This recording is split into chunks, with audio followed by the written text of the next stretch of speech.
Alhamdulillahi Rabbil Alamin. Wabihi nasta'inu ala umurid dunya waddin. Ashhadu an la ilaha illallah wa ashhadu anna Muhammadan abduhu wa rasuluh. Allahumma salli ala Sayyidina Muhammad wa ala alihi wa sahbihi ajma'in. Amma ba'd.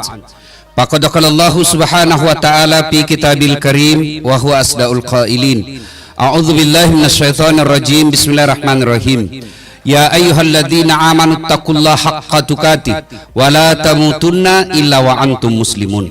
Wahai orang-orang yang beriman, bertakwalah kalian kepada Allah dengan sebenar-benarnya takwa, dan janganlah kalian mati kecuali dalam keadaan beragama Islam. Wa qala idzan bismillahirrahmanirrahim. Ya ayyuhalladzina amanu dukhulu fis-silmi kaffatan wa la tattabi'u khutuwatis syaitan innahu lakum aduwwum mubin. Wahai orang-orang yang beriman, masuklah engkau ke dalam Islam secara sempurna, dan janganlah engkau ikuti langkah-langkah setan, karena sesungguhnya setan itu musuh yang nyata bagi kalian.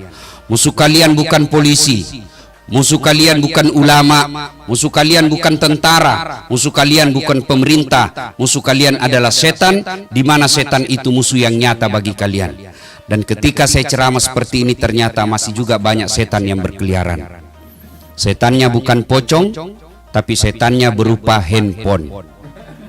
Orang sudah ceramah masih sibuk pegang handphone. Nah, setan itu bos, berusaha mempengaruhi perhatian supaya tidak dengar ceramah. Itu setan itu. Jadi simpan dulu HP-nya, kita dengar ceramah dulu sebentar. Nah, tidak usah rekam ibu. Ibu-ibu yang pegang handphone selama saya ceramah, saya doakan suaminya kawin lagi. Nah, barulah dia simpan itu HP-nya. Baru kenapa bapak-bapaknya yang ketawa? Simpan dulu handphonenya, ndak usah rekam. Kalau ibu rekam, suaranya tidak jelas, gambarnya tidak jelas. Saya mau dengar Ustadz, gampang. Gimana caranya? Tuh ada kamera saya bawa. Ya, gambarnya jelas, sudah diedit, suaranya jernih. Sudah nonton, jangan lupa like and share. Nah, iya, kalau ada iklan jangan di skip. Kalau bapak skip, bapak dapat ilmu, saya tidak dapat apa-apa. Ya, alhamdulillah. Simpan dulu handphonenya ya. Saya biasanya memang tidak berkenan kalau siaran langsung. Ya, kenapa? Beberapa kejadian kalau kita siaran langsung ada kepleset lisan kita. Kalau begini kan enak, yang mendengar khusus muslim muslimah. Tapi kalau sudah masuk ke dunia maya, itu non muslim pun mendengar. Siapa tahu ada yang berbeda keyakinan kita, akhirnya marah. Saya kasih contoh, guru kita Ustadz Abdul Somad. Ustadz ditanya siaran langsung, bagaimana hukumnya main catur? Beliau jawab, haram apabila azan berkomandan kalian masih main catur. Dipotong itu azan, maka yang nampak haram. Marahlah seluruh pemain catur dari Sabang sampai Merauke. Padahal ada di situ azan, kau tidak datang ya haram. Saya juga ditanya, Ustadz Dasat, bagaimana hukumnya main catur? Haram. Masa Ustadz? Haram. Kenapa bisa? Kau bunuh Perdana Menteri sama Raja. Ibu bapak saudara-saudara sekalian, kita simpan dulu handphone, kita dengar dulu ceramah. Wa qala idzan bismillahirrahmanirrahim. Innallaha wa malaikatahu yusalluna 'alan nabi. Ya ayyuhalladzina amanu sallu 'alaihi wa sallimu taslima. Sesungguhnya Allah dan para malaikatnya bersalawat kepada Rasulullah Muhammad sallallahu alaihi wasallam, maka wahai orang-orang yang beriman, bersalawatlah kalian kepada Rasulullah dengan sebaik-baik salawat. Suatu kali Nabi lagi duduk-duduk, Bu, bersama malaikat Jibril. Tiba-tiba Nabi melihat ada malaikat 1 juta jari-jarinya. Ibu-ibu berapa jari-jarinya, Bu? 10. Cacat dong. 20 dong, kan ada kaki. Ini malaikat 10, 1 juta jari-jarinya.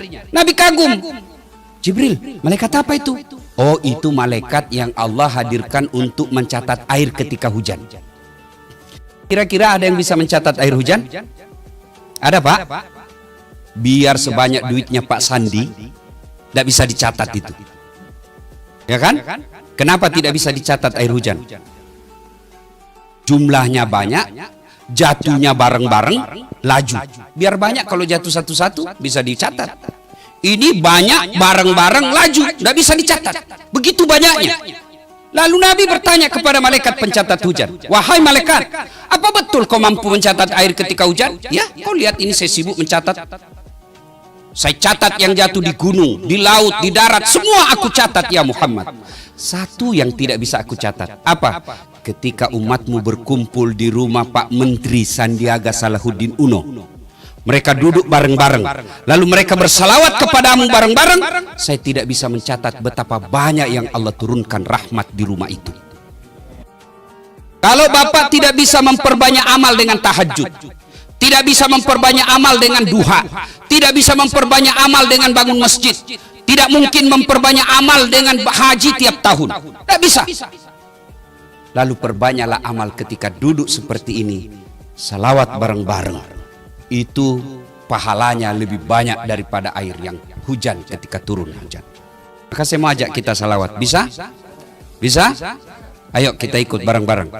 Salatullah salam ala toha rasulillah. Salatullah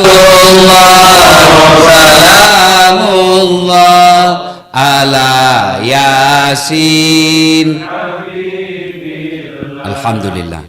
Bapak Ibu saudara-saudara sekalian teristimewa yang kita hormati, Bapak Menteri Pariwisata dan Ekonomi Kreatif Bapak Haji Salahuddin, Bapak Sandi Salahuddin Uno, yang insya Allah dimuliakan dan dirahmati oleh Allah Subhanahu wa Ta'ala. Orang Australia, orang Eropa, orang Amerika datang ke Bali mengeluarkan uang ratusan juta hanya untuk melihat sawah yang bertingkat-tingkat. Itu orang Amerika, Eropa, Australia datang hanya untuk melihat sawah yang bertingkat-tingkat.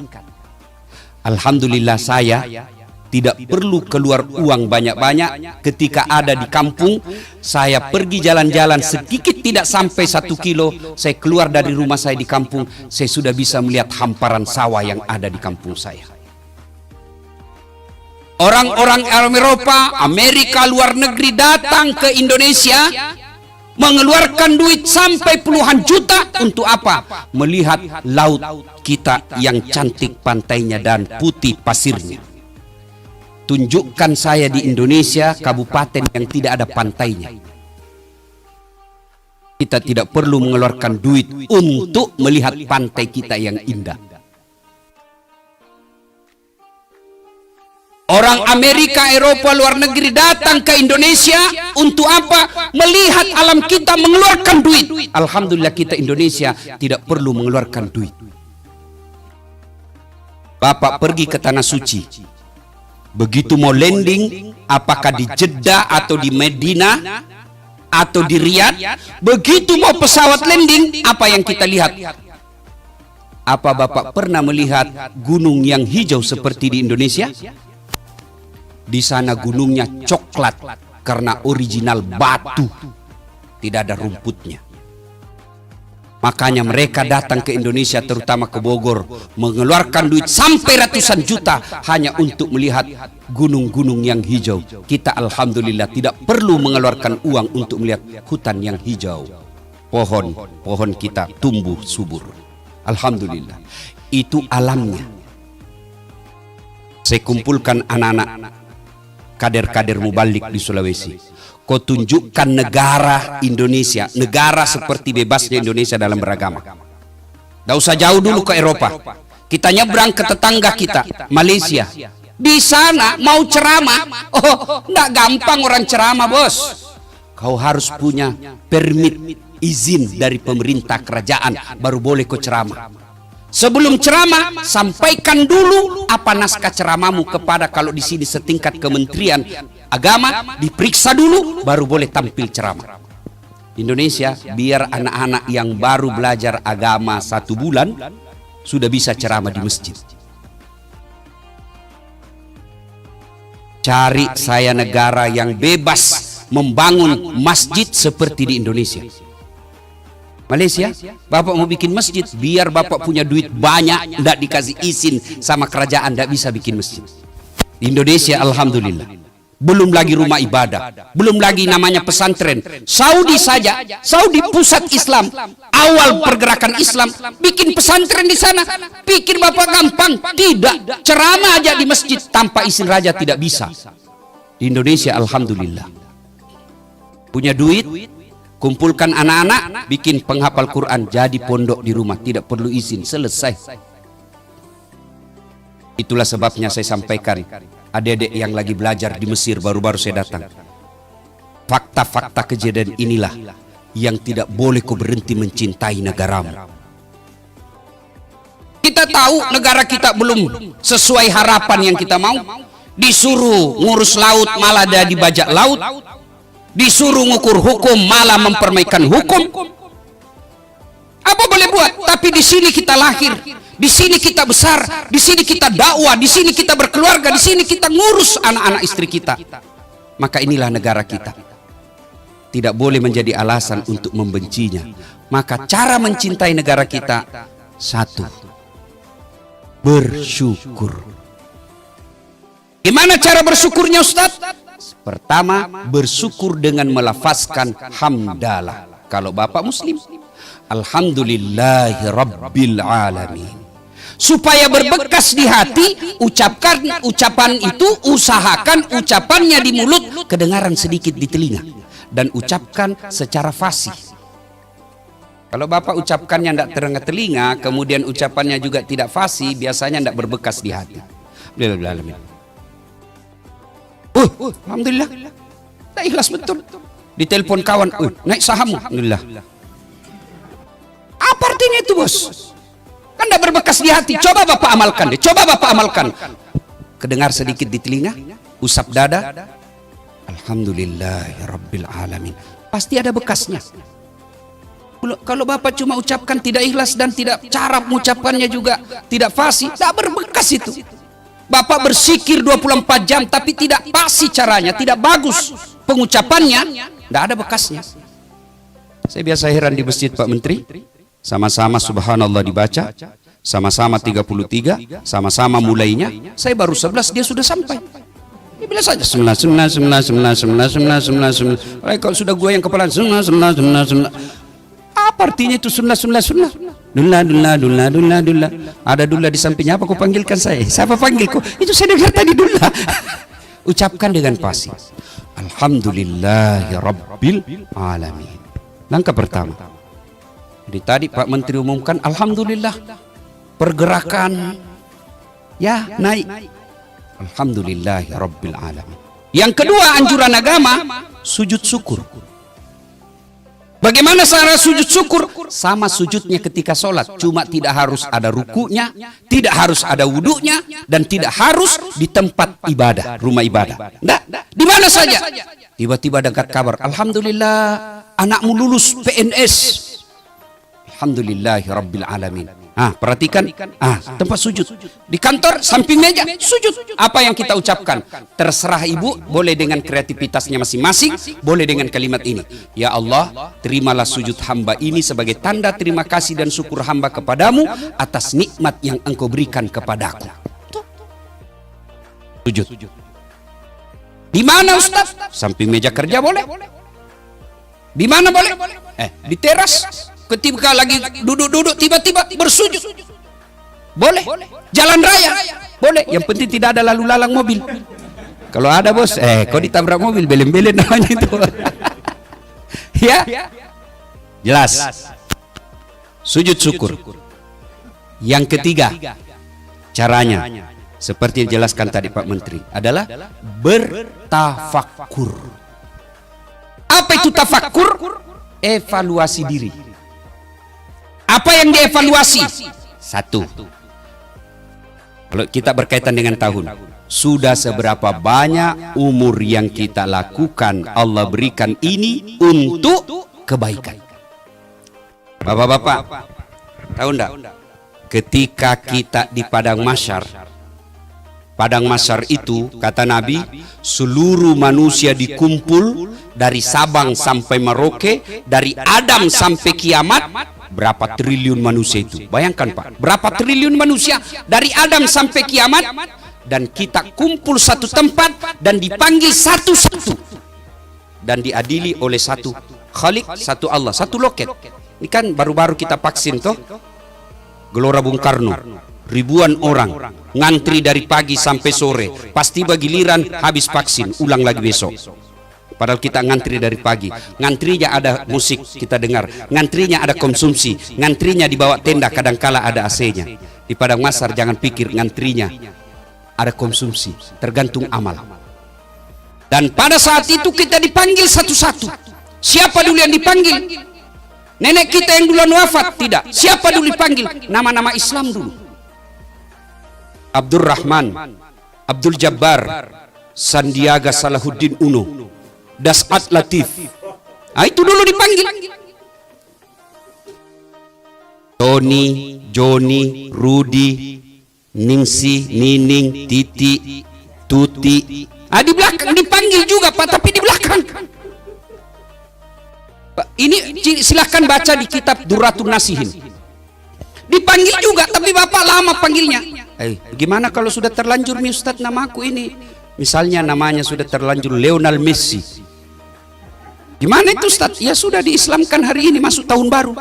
Gimana cara mengislamkannya? Nggak usah diubah kita punya ijazah, cukup tambah di depannya Muhammad Lionel Messi.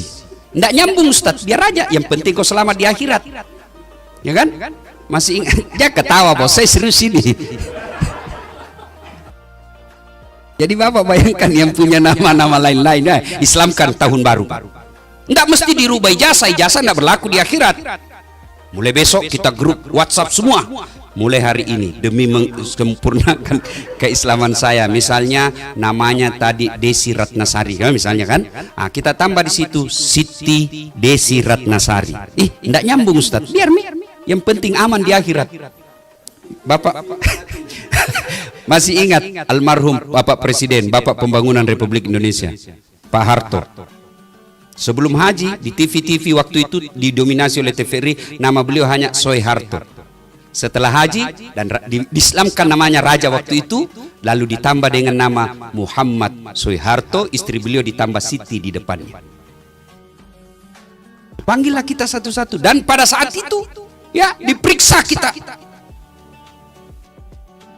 Maka cara bersyukurnya adalah dengan sujud syukur lalu evaluasi, dan di Padang Masar ada 4 pertanyaan dulu, seleksi berkas lah kira-kira. Seleksi berkas. Jadi sebelum berangkat kaki kita, kata Nabi, sebelum beranjak kaki kita di Padang Masar kelak, ada 4 pertanyaan yang disodorkan untuk dijawab. Hari ini sebagai tanda terima kasih saya kepada Pak Menteri yang mengundang saya di sini, saya bocorkan ini soal. Silakan siapkan jawabannya. Ya, tidak usah kasih tahu yang tidak hadir. Nah, satu yang akan ditanya adalah umurmu kau gunakan untuk apa? Bapak sudah bisa jawab itu. Yang berkaitan umur ada 2 pertanyaannya. Lalu dijawab lagi, masa mudamu kau gunakan untuk apa? Sudah, silakan. Pak Sandi pasti sudah bisa tahu masa mudanya apa. Ya. Pertama kali saya lihat Pak Sandi ini waktu saya kuliah di Jalan Utama Makassar. Waktu itu saya ingat sekali iklan Bank Bukopin warna kuning. Saya ingat sekali, saya bilang, gagah betul ini, kayak orang bule, ya kan?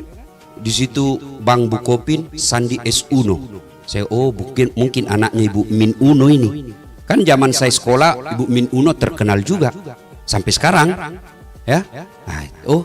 Bisa dibayangkan, sudah bisa dicatat gimana masa muda kita. Dan hebatnya Allah, ibarat film, Pak Menteri, sebelum ditayangkan itu film di akhirat, masih ada waktu untuk mengedit. Karena semua akan ditayang kehidupan para kita di Padang Masar nanti. Dan itu ditayang satu demi satu, Pak. Seluruh penduduk dunia itu melihat. Oh, pantas hilang kursi di kantor. Ternyata kau yang bawa. Sudah ditulis inventaris kantor kementerian, ada di rumahnya. Pak, security yang dipecat, ternyata ini yang ngambil. Itu di syuting semua. Ini kamera ini, CCTV di kantor Pak, mati listrik, tidak ada lagi bisa merekam. Tapi kameramennya Allah, Raqib dan Atid, mencatat 24 jam. dan dia selalu siaga. Begitu pegang tangannya sekretaris, misalnya selingkuh tipis-tipis, di zoom, tanda tangan salah gunakan tangan kita, di zoom. Dan pada saat nanti di padang mahsyar ditayangkan semua film-film kita. Alhamdulillah, maha pengasihnya Allah. Sebelum ditayang film itu, Allah kasih edit kau dulu filmmu dah saat. Sebelum tayang, edit nih, hapus yang tidak penting, hapus yang bikin kamu malu. Hapus. Apa hapusnya? Itulah taubat. Itulah taubat. Allah kasih. Silakan hapus sebelum tayang. Taubat. Dan hebatnya Allah kita, Tuhan kita, beda dengan manusia. Saya datang, Bapak datang sama saya, Ustaz, maafkan saya Ustaz. Kenapa? Ada dulu hilang sendalmu toh? Iya, waktu kopi ceramah saya ngambil itu. Jengkel saya kau bahas terus tentang hamar, kayak kau sindir saya. Saya sudah taubat, saya ngambil sendalmu. Saya bilang apa? Oke, saya maafkan kau, tapi jangan kau lagi lewat depan rumahku. Masih ada syaratnya. Pak Sandi mohon maaf, dulu pilpres Bapak minta bikin baleho 10, cuma 5 saya bikin. Maafkan saya Pak. Saya maafkan kau, tapi jangan kau lagi lewat depan saya. Ini semua ini tim sukses yang sukses sendiri. Kan? Ada begitu di sini? Tidak ada kan? Tidak ada. Oke. Kalau manusia masih ada tapinya. Tapi Allah, Bapak maksiat, banyak melakukan dosa dan kesalahan. Dalam hadits qudsi Allah jelaskan, kau datang bawa dosa penuh langit dan bumi, ampunanku jauh lebih besar daripada dosamu. Coba bayangkan. Dijelaskan pula, kau datang membawa dosa dengan berjalan, maka aku menyambutmu dengan berlari. Dan hebatnya lagi Allah, Tuhan kita, kita datang mengakui dosa dan kesalahan kita, Allah kasih hadiah. Apa hadiahnya? Innallaha yuhibbut tawwabina. Saya cinta kepada hambaku yang bertobat. Sudah salah, sudah maksiat, sudah ngaku dosa, datang mengaku dosa, lalu Allah katakan, saya cinta kepada hambaku yang bertobat. Maka akhir tahun ini, setelah bersyukur, berevaluasi, umur kita gunakan untuk apa? Maka berikutnya lagi, rezeki yang Allah berikan, nikmat yang Allah berikan, jabatan yang Allah berikan, sudah seberapa banyak digunakan untuk fisabilillah, jalan agama Allah. Mari, silakan jabatan yang Bapak titipkan, sudahkah dimanfaatkan jalan agama Allah? Kalau Pak Menteri, selalu saya bilang di depan pejabat, keliru seorang pejabat kalau tidak memudahkan jabatannya masuk surga. Keliru Pak. Saya dakwah, ayo sholat jamaah. Satu aja belum tentu mau langsung pergi sholat jamaah. Tapi coba kalau Pak Menteri di kantor Kementerian Pariwisata, sholat jamaah kan tidak pernah saya lihat. Besok Pak belum azan sudah ada itu di masjid. Itulah hebatnya kekuasaan. Iya Pak, Bapak sholat jamaah di masjid kantor kementerian, Assalamualaikum warahmatullah, Assalamualaikum warahmatullah. Langsung Bapak panggil ajudan. Tidak pernah juga saya lihat itu Pak ini nih Pak, asisten itu, eselon itu sebut namanya. Ajudan telepon, Pak, Bapak dicari sama Pak Menteri di masjid. Besok Pak belum azan sudah ada di dalam Pak. Itulah hebatnya kekuasaan. Maka keliru ketika kekuasaan itu tidak memudahkan kita masuk surga. Maka bersyukur kepada Allah masuk di tahun baru, meninggalkan tahun lama ini 2021 dan masuk 2022, maka caranya lagi adalah mari manfaatkan apa yang Allah berikan untuk fisabilillah, jalan agama Allah. Para ilmuwan, Allah akan tanya nanti, ilmumu kau gunakan untuk apa? Penceramah, ceramahnya hanya menghasut dan memecah belah umat. Ada juga. Maka akan ditanya. Jabatan, ilmu, harta akan ditanya. Masya Allah. Harta, sebenarnya kita ini Pak, semua enak buat kita. Ya.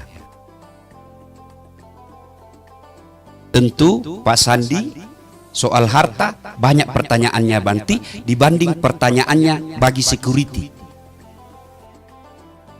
Kan ditanya itu yang 4 tadi saya katakan, Nabi jelaskan, hartamu kau dapat dari mana, kau gunakan untuk apa? Itu pertanyaan. Nah, tersangka pertama maju. Nama Inem. Pekerjaan pembantu rumah tangga. Hartamu kau dapat dari mana? Saya kan pembantu. Sebenarnya tidak ada cita-cita jadi pembantu. Cuma ibu saya sakit di kampung, tidak punya sertifikat, tidak punya jasa kursus, hanya bisa mencuci. Ya saya jadi tukang cuci di kota.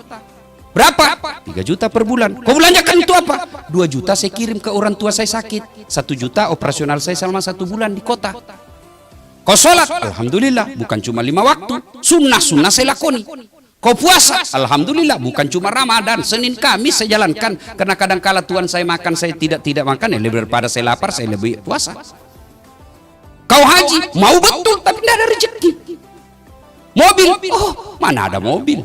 Motor? Tidak ada juga. Sepeda pun tidak ada. Oh, kesian betul. Ya mau apa Tuhan? Ini aja pemberianmu. Lalu Allah sampaikan, Inem, meskipun kau di dunia hina di hadapan manusia, tapi kau mulia di hadapanku kali ini. Masuk kau ke dalam surga dengan segala kemuliaan yang aku persembahkan kepadamu.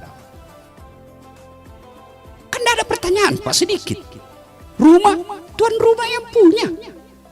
Mobil, tidak ada. Tidak ditanya bannya, tidak ditanya pembeli bensin. Selesai urusannya. Tersangka berikutnya maju. Nama Haji titik-titik. Nah, ditanya itu, kalau dilihat gajimu, tidak bisa kau beli itu sepatu semahal itu. Dari mana itu? Anu apa? Tidak jelas ditempeleng. Oh, berdarah telinganya. Mau lari ditarik lari. Itu behel istrimu. 40 juta kalau dilihat itu tidak bisa kau bayar. Dari mana itu? Anu apa? Pak, ditinju lagi. Dia mau lari lagi. Itu keramik di rumahmu, dari mana itu? Babak belur dia Pak. Berdarah-darah mukanya. Masuk juga surga tapi sudah babak belur. Tersiok-siok lah dia. Ketemu sama Inem, anak buahnya, pembantunya. Pak Haji, kenapa mukanya Pak Haji? Yang banyak tanya di situ kau. Dari mana Pak Haji baru muncul? Saya sudah lama di dalam ini, kok baru muncul Pak Haji? Terlambat Inem. Kok bisa terlambat? Saya kira Bapak punya mobil 4 itu waktu di dunia. Iya, gara-gara itulah 4 mobil, banyak sekali pertanyaan. Maka masuk tahun baru, renungi kekayaan yang Allah titipkan kepada kita. Allah tidak melarang kita jadi orang kaya. Allah mintalah kayalah seperti Pak Sandi. Kaya, muda, cerdas, cakep. Saya mati akal hadapi Pak Sandi. Biasanya kalau ada pejabat yang cakep atau selebriti atau apa jamaah yang cakep, saya masih bisa menang. Saya bilang, saya memang tidak cakep, Bapak ini lebih cakep dari saya. Saya akui saya tidak cakep, tapi saya penuh pesona. Mana buktinya bapak-bapak semua mau foto tuh? Nah itu, tapi Pak Sandi juga penuh pesona. Terkenal, pejabat, tapi jangan salah, banyak juga pertanyaannya nanti ketika di akhirat. Yang ketawa, saya seriusin.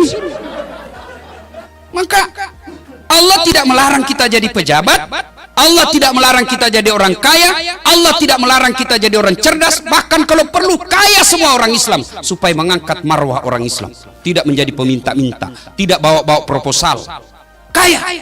Tapi ingat, Allah cuma minta jangan kau takabur, jangan kau sombong, karena cerdas, cakep, punya jabatan, itu pintu masuknya setan. Dan setan masuk dengan bisikan apa? Sombong.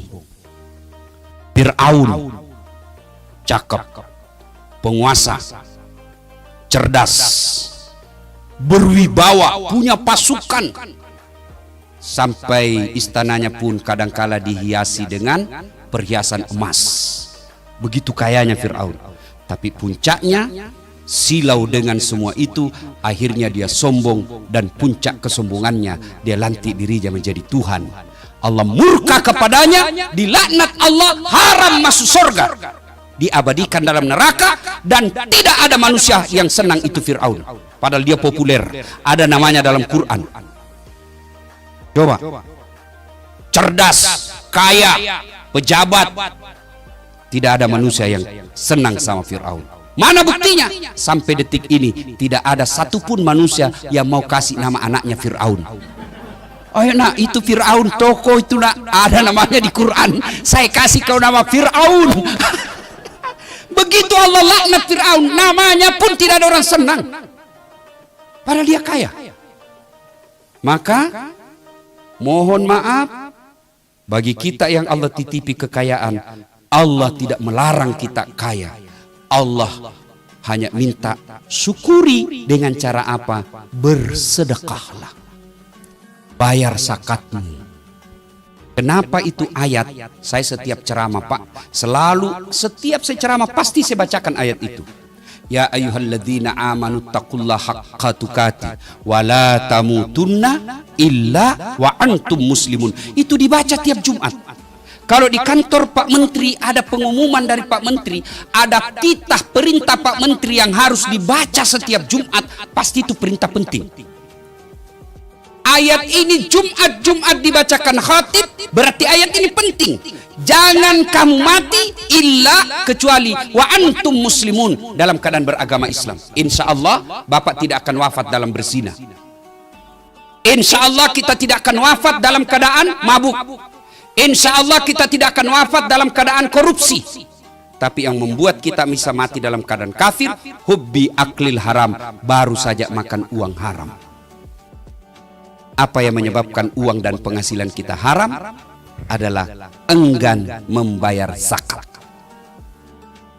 Gaji Bapak sebagai PNS 10 juta, halal, murni halal, itu jeripaya Bapak. Tapi ingat, di 10 juta itu Allah wajibkan kita keluarkan zakat penghasilanmu 2,5%.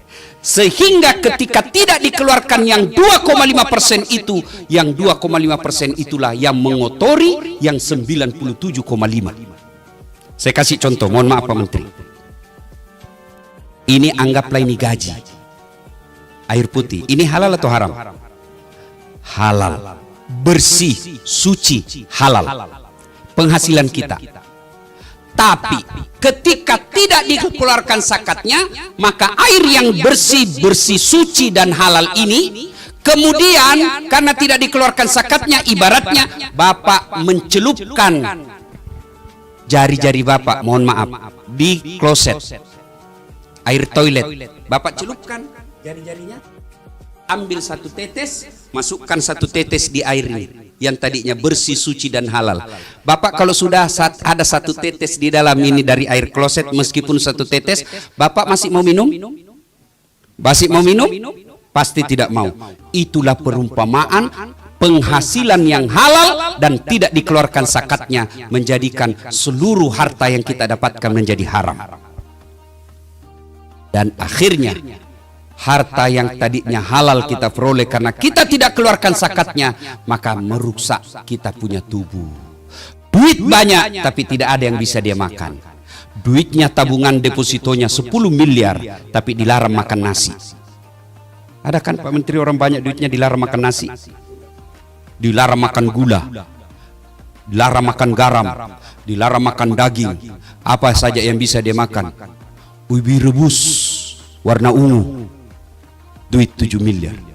Pagi-pagi ke dokter, Pak, karena Bapak waktu aktif tidak pernah kena matahari, mulai besok Bapak jalan-jalan pagi, ya keliling-keliling kompleks Pak ya, jangan pakai baju supaya Bapak kena matahari.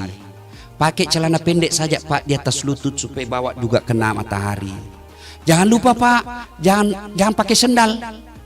Kelilinglah dia di komplek, tidak pakai baju, celana pendek, tidak pakai sendal. Apa bedanya sama gembel? Itulah kalau penghasilan tidak dikeluarkan zakatnya. Dan kalau Bapak Ibu keluarkan zakatnya, seperti yang dijelaskan Pak Menteri dengan penuh keyakinan, Allah gantikan 700 kali lipat. Ya kan Pak? Keluarkan, Allah ganti. Bahasa Qur'annya kan begini, kau belanjakan hartamu di jalan agama Allah ibarat menanam 1 biji. 1 biji Bapak tanam, tumbuh 7 bulir. 7 bulir itu 7 batang, 7 tangkai. dan setiap tangkainya itu mengandung 100 biji. Berarti 1 menjadi 700 kali lipat. Maka itulah sebabnya orang dermawan, orang yang rajin bersedekah, telaten membayar zakatnya, tidak pernah kita dapatkan bangkrut. Nah, memang Allah sudah menjamin. Tolong carikan saya di Kementerian Pariwisata orang yang bangkrut gara-gara sedekah. Itu Ustaz yang di lantai 4 kaya sekali dulu itu Ustaz. Cuma karena rajin bangun masjid dan sedekah, dia bangkrut dia Ustaz. Tidak ada. Yang bangkrut gara-gara apa? Narkoba. Bangkrut gara-gara apa? Judi. Bangkrut gara-gara apa? Khamar. Tidak ada orang bangkrut gara-gara sedekah. Termasuk ibu-ibu, kalau mau tertolak dari bencana rumah tangga, sedekahlah. Anak kok susah sekali saya doakan Ustaz. Barangkali ibu malas sedekah. Suami mulai lain-lain ibu, kita lihat. Biasanya tidak pernah pakai parfum pergi kerja. Ini biar pengharum ruangan dia semprot juga ke badannya. Sudah mencurigakan itu bu. Biasanya ndak setrika pun jadi, ini pakaian dalamnya pun minta disetrika. Sudah mencurigakan itu bu. Apalagi kalau masuk handphonenya di kamar mandi penerima WhatsApp, 70% mencurigakan. Daripada ibu curhat di medsos, tak kusangka kau begitu. Ngapain curhat di medsos? Lebih baik ibu curhat di atas sajadah. Namanya sholat hajat. Ambil wudhu, sholat 2 rakaat. Sudah sholat 2 rakaat, berdoa. Dan berdoa tidak harus menggunakan bahasa Arab. Jadi tidak boleh juga dikatakan berdoa bukan apa orang Arab, tidak. Ya, itu tidak boleh kita menyamakan Tuhan dengan manusia. Jadi maknanya mungkin yang mengatakan gitu, bahwa Allah bahasa apapun boleh kita berdoa dengan bahasa apa saja. Mau bahasa Padang boleh, bahasa Gorontalo boleh, bahasa Bugis boleh, bahasa isyarat pun boleh.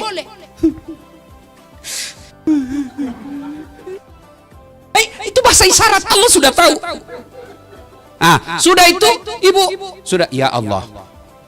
Saat yang membolak-balikkan hati suamiku, tidak mungkin saya bisa menjaga suami saya 24 jam. Saya periksa HP-nya, ternyata masih ada yang dia sembunyi. Engkau maha memelihara. Palingkan hati suamiku kepadaku. Lindungi dia dari wanita jahat. Buat dia pusing kepalanya kalau dia tidak lihat saya 1 jam. Dikabulkan doanya. Ya, lalu supaya cepat doa dikabulkan, tolak bala. Dengan cara apa? Sedekah. Lalu lengkapi doa kita. Ya Allah, ini ada duit saya 1 juta. Besok saya bawa ke pembangunan masjid. Tolak bala. Mudah-mudahan 1 juta itu Allah melindungi suami saya dari wanita jahat. Bismillah. Coba ibu amalkan. Cuma yang jadi masalah kalau suaminya juga bangun sholat tengah malam. Karena dia sudah tahu juga rumusnya.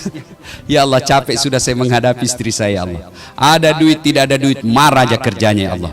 Ya Allah, ini ada duit saya, tolak balas 1 juta, ya Allah. Saya bawa ke panti asuhan. Mudah-mudahan tolak balas 1 juta ini istriku ikhlas saya kawin lagi. Bingung malaikat, yang mana ini dikabulkan? Ayo sedekahlah. Sedekahlah tolak bala. Saudaraku yang ada di kantor kementerian ini, Bapak mau mendapat posisi yang baik, tidak usah cari muka sama Pak Menteri. Bapak sudah Allah berikan muka yang baik. Tidak usah cari, ada juga itu pegawai. Kalau di depan menterinya kan tidak punya harga diri. Ya Pak, ya Pak. Santai mako cowok. Menteri ada pensiunnya.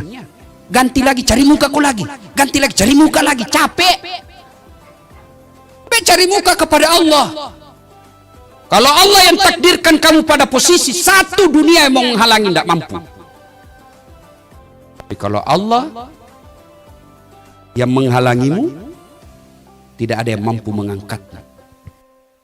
Maka lebih baik minta kepada Allah. Caranya berdoa, sudah itu tolak bala dengan sedekah. Apa diamalkan? 3, yang keempat. Nasihat buat kita memasuki tahun baru. Mari kembali evaluasi rumah tangga kita masing-masing. Kesuksesan kita lebih utama di rumah, bukan lebih pada kantor. Rumah saja. Dan yang paling real, lihat anak kita. Saya yakin Pak Sandi bisa seperti ini bukan karena beliau yang hebat, bukan. Dasat Latif dan kita pada eselon yang hadir di tempat ini bisa seperti pencapaian seperti ini bukan karena kita yang hebat, tapi ibu bapak kita yang didik dan doa-doa dari ibu bapak. Tahun ini kalau bapak bersyukur, mari kembali caranya muliakan orang tua.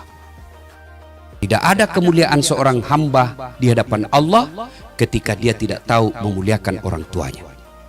Tak ada itu. Kenapa ya rumah tangga saya kok susah betul bahagia? Ayo koreksi, servis kepada orang tua. Koreksi.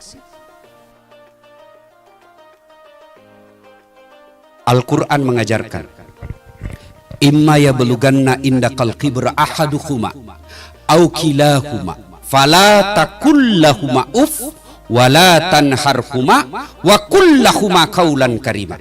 Yang kurang lebih terjemahan ayat ini, apabila kedua orang tuamu sudah uzur, sudah lanjut usia, pasti karena dia sudah lanjut usia, kita ambil, simpan di rumah. Ketika itu pasti timbul dan akan muncul cobaan sebagai anak. Orang tua kita mulai ingatannya lain-lain, orang tua kita mulai rewel, maka Allah menguji. Maka ketika itu, maka Allah sampaikan dalam ayat berikutnya, jangan kau berkata ah. Coba. Ini sangat logis ayat ini. Orang tua sudah usur, tidak mungkin kita biarkan tinggal di rumah meskipun dia kaya. Maka kita ambil. Ketika sudah dalam pemeliharaan usia tua, maka Allah perintahkan, jangan kau berkata ah. Ah saja dilarang, apalagi sampai meneteskan air mata ibumu, bapakmu. Bahkan menurut tafsir ulama tentang ayat ini, bapak mau berbuat baik, yang disebut ayat kaulan karimah, berbuat baik kepada kedua orang tua.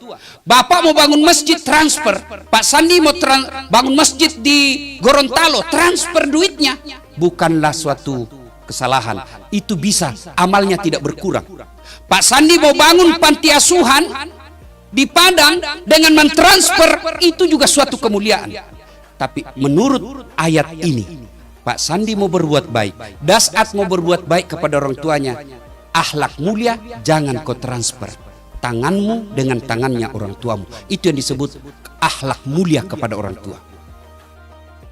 Nah, masuk tahun baru besok, yang ibu bapak masih ada orang tuanya, ayo, kalau masih selokasi dengan kita, belilah baju yang baru, belilah makanan kesenangan orang tua.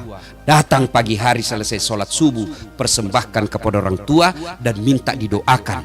Itu jauh lebih mulia doanya ibu bapak kita daripada doanya seorang ulama untuk anak. Jadi kan biasa kita lebih senang minta didoakan sama ulama daripada dari ibu bapak kita. Ketemu ulama, cium tangannya, salah tidak. Tapi ketika ibu bapakmu kau tidak cium tangan, tidak ada gunanya mencium tangan ulamamu. Orang tua, cium tangannya, muliakan, bawa makanannya, kesenangannya. Jangan sampai datang orang tua kita dari kampung, kita telepon, Pak saya sibuk, itu ada sopir, bapak mau kemana saja, sudah siap temani, mau makan, ada pembantu yang sudah layani. Orang tua kita bukan diserahkan kepada orang-orang di sekitar kita, tapi kalau mau dapat berkahnya hidup, muliakan orang tua. Almarhum bapak saya pernah menerima baju dari adiknya, baju batik. Itu baju batik kesenangannya. Karena Pak Sandi, bapak saya petani penggarap. Tawanya orang dikerja, lalu bagi hasil. Ya, termasuk ekonomi ya lemah lah, kalau tidak dikatakan miskin. Nah, ada baju batiknya itu. Karena senang kemana-mana saja dia pakai. Sholat Jumat, pengantin, ke Makassar dia pakai. Akhirnya lapuk dia punya sini. Lapuk kera baju belakangnya. Lalu dia bilang, tolong balik itu. Kan biasa saya pun mungkin Pak Sandi mungkin dapat juga itu. Ketika kita masih sekolah dulu di kampung, kalau sudah lapuk ini ditukar, dibalik kalau jahitannya. Sayangnya beliau wafat sebelum selesai jahitan kerah bajunya. dan tidak sempat digunakan. Saudaraku yang masih hidup orang tuanya, kalau Allah beri rezeki tahun 2022, tidak usah investasi banyak-banyak kalau kau lupakan orang tuamu. Datanglah sahabat Nabi yang mengumrohkan orang tuanya dengan cara apa? Dia pikul di pundaknya. Salman Al-Farisi sampai melepuh pundaknya. Kenapa? Karena dia pikul ibunya dari Madinah ke Mekah, hampir 500 km. Lalu datang mengadu kepada Rasul dan bertanya, "Ya Rasulullah, apakah kebaikanku itu yang memikul ibu saya?" Kalau di kampungku namanya didenge. Saya tidak tahu apa bahasa Indonesianya itu kalau orang tua kita simpan di sini. Gendong ya. Ya. Apakah kebaikan saya itu menggendong orang tuaku umroh sampai melepuh ini sudah seimbang dan mampu membalas kebaikan ibuku kepadaku? Nabi jelaskan, "Alhamdulillah, kau sudah termasuk anak yang soleh, tapi demi Allah kau belum bisa membalas kebaikan ibumu." Kok bisa begitu? Lalu ditanya, "Waktu kau umrohkan ibumu, apakah ada darah dari tubuhmu yang menetes?" "Tidak ya Rasulullah." "Ketahuilah ketika ibumu melahirkanmu bukan menetes 1-2 tetes, tapi beberapa darahnya keluar untukmu, dan di dalam tubuhmu ada darahnya ibumu yang mengalir." Maka saudara, kalau setahun-tahun yang berlalu ini hidup kita kok tidak bisa bahagia, cita-cita kok jauh dari harapan, bisa jadi kemungkinannya sangat yakinkan bahwa kita tidak melayani orang tua dengan sebaik-baiknya. Aneh tentunya kita sebagai anak, ketika ada acara-acara hari besar, kita datang kepada pejabat kita lebih dulu ke rumahnya, cari muka. Sementara orang tua, jangankan kita sapa, kita telepon pun kadangkala kita lupa. Ketika pejabat kita menelpon, di saluran lain ibu kita juga menelpon. Biasanya kita terima teleponnya ibu, lalu kita bilang, "Bu, tunggu ya, menelpon saya punya kabar, menelpon saya punya dir." Terbalik saudara, terima teleponnya pejabat kita, atasan kita, "Mohon maaf Pak, 5 menit setelah ini saya telepon balik karena orang tuaku lagi menelpon." Itu akhlak mulia, dan Anda tidak akan dihinakan oleh makhluk manusia ketika engkau memuliakan orang tuamu. Ibu bapak saudara-saudara sekalian, banyak yang ingin kita sampaikan, tapi waktu jualah yang membatasi kita. Dan pada akhirnya tahun baru ini, mari kita songsong dengan penuh keyakinan, dengan penuh optimisme, hilangkan sakwa sangka, hilangkan sangka buruk, karena Allah berfirman, "Ana inda sanni abdi bi." Saya tergantung sangkanya hambaku. Kalau dia sangka 2022 sukses, segala sukses, maka aku berikan kesuksesan seperti yang dia sangkakan. Kalau dia berprasangka buruk, maka aku berikan seperti apa yang dia sangka burukkan. Maka kita orang bule mengatakan optimis dengan positive thinking, kalau kita umat beragama mengatakan sangka baik kepada Allah dalam kehidupan ini. Semoga Allah memberkati kehidupan kita yang lalu dan yang akan datang. Mari kita tutup ceramah kita ini dengan berdoa kepada Allah Subhanahu wa taala. Kita awali dengan mengirimkan suratul Fatihah kepada Rasulullah Muhammad sallallahu alaihi wasallam. Khasiat dan keutamaannya kita ikhlaskan untuk sahibul bait. Ila hadratin Nabi Mustafa Muhammad sallallahu alaihi wasallam, summa hususil sahibul bait. Al-Fatihah. A'udzu billahi minasyaitonir rajim. Bismillahirrahmanirrahim. Alhamdulillahirabbil alamin. Iyyaka na'budu wa iyyaka nasta'in.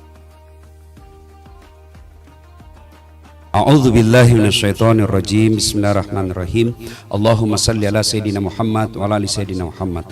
Allahumma ighfir lil mu'minina wal mu'minat wal muslimina wal muslimat al ahya'i minhum wal amwat innaka sami'un qaribun mujibud da'wat wa kadiyal hajat. Allahumma ighfir lana wa liwalidayna warhamhuma kama rabbayana. Allahumma inna nas'aluka salamatan fid din, salamatan fid dunya wal akhirah, wa afiatan fil jasadi, wa siyadatan fil ilmi, wa barakatan fil rizq, wa taubatan qablal maut, wa rahmatan indal maut, wa maghfiratan ba'dal maut. Allahumma hawwin alaina fi sakaratil maut, wa najatan minan nari wal afwa indal hisab. Ya Allah, Zat yang Maha membalas, balaslah segala kebaikan orang-orang yang telah mewakafkan waktu, harta dan ilmunya untuk acara ini. Angkat harkat dan martabatnya, wujudkan cita-citanya, bahagiakan keluarganya, dan jika kelak menghadap kepada kepadamu, hadapkan dalam iman dan Islam. Ya Allah, ya Rabbi, ya Karim, di kantor Kementerian Pariwisata ini ya, kami mencari nafkah dan memperbaiki karir kami. Jadikan segala pekerjaan kami berkah, jadikan segala penghasilan kami berkah, lalu jadikan kami pandai bersyukur kepada segala nikmat-Mu ya Allah. Ya Allah, ya Rabbi, ya Karim, saatnya beri hidayah dan pertolongan. Tolong dan berikan hidayah kepada kami Allah. Perbaiki akhlak kami ya Allah, perbaiki lisan kami ya Allah, perbaiki segala penghasilan kami ya Allah. Engkau yang maha memperbaiki, maka perbaikilah segala keburukan-keburukan yang telah kami lakukan. Rabbana innana sami'na munadi yunadi lil iman an amanu birahmatika ya arhamar rahimin. Rabbana atina fid dunya hasanah wa fil akhirati hasanah wa qina adzabannar. Subhana rabbika rabbil izzati amma yasifun wa salamun alal mursalin walhamdulillah.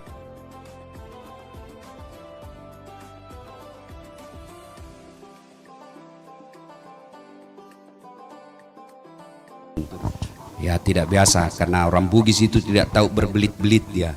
Dia langsung saja, kalau orang Bukin pantun, aku melihat ada bunga di dalam taman, padahal maksudnya cewek cantik. Kalau orang Bugis dia bilang, cantik anakmu, gimana kalau saya lamar? Itu dia langsung begitu saja orang Bugis ya. Saya berpantun untuk menghargai Pak Menteri ya, tapi jangan masukin dalam hati.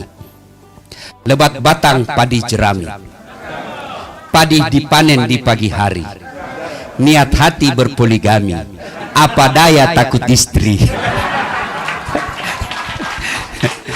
Burung cendrawasih terbang tinggi, mencari makan di pagi hari.